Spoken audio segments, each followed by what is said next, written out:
Halo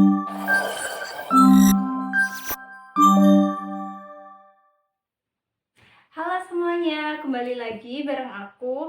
Dan di sini aku mau jawab pertanyaan yang banyak kalian tanyain, yaitu tentang emang bisa ya mengubah makna kata atau mengubah fungsi kata dalam bahasa Inggris. Jawabannya bisa banget dong pastinya. Kalian penasaran gimana teknik untuk mengubah kata atau mengubah fungsi kata dalam bahasa Inggris? Yuk langsung aja kita ke video pembelajarannya.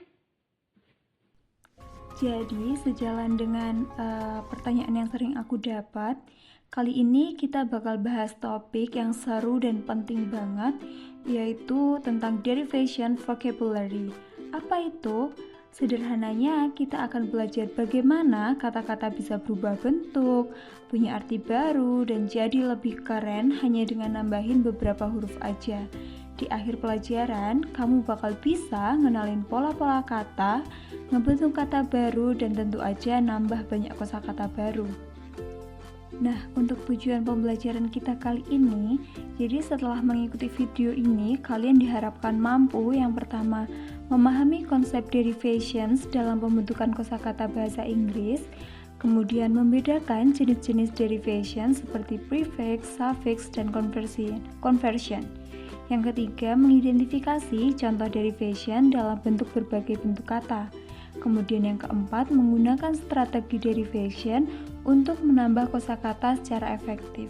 Dan yang terakhir, menjawab soal-soal sederhana terkait derivation dengan benar.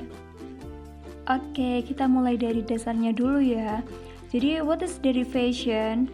Derivation itu adalah proses ngebentuk kata baru dari kata dasar. Cukup dengan nambahin awalan di depan atau akhiran di belakang.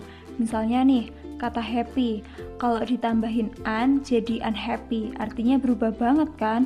Atau help, bisa jadi helpful atau bahkan helpless, tergantung akhiran yang dipakai. Gampang, tapi powerful banget. Nah, ada satu hal yang sering bikin bingung. Bedanya apa sih derivation sama inflection itu? Jadi, derivation itu kayak nyiptain kata baru.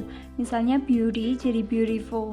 Tapi kalau inflection cuma ngebantu kata sesuai aturan grammar.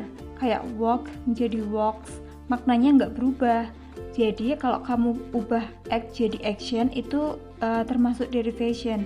Tapi kalau walk jadi walked itu inflection. Oke, sekarang kita lanjut ke jenis-jenis derivation.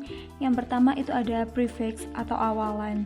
Jadi prefix atau awalan itu huruf-huruf yang ditaruh di depan kata dan mereka bisa ngubah maknanya secara drastis. Contohnya nih, un artinya kan tidak, jadi unfair, itu tidak adil. Re artinya kan lagi, jadi rewrite itu artinya menulis ulang. Dan dis artinya lawan dari, kayak disagree itu artinya tidak setuju. Seru ya, satu huruf bisa ngubah semuanya. Oke, sekarang kita coba latihan cepat prefix atau awalan ini ya. Tambahkan prefix yang sesuai. Dari yang pertama itu kata kind, kemudian yang kedua agree, dan yang ketiga right. Nah, untuk jawabannya bisa kalian tulis di kolom komentar ya. Oke, jenis selanjutnya ini ada suffix atau akhiran.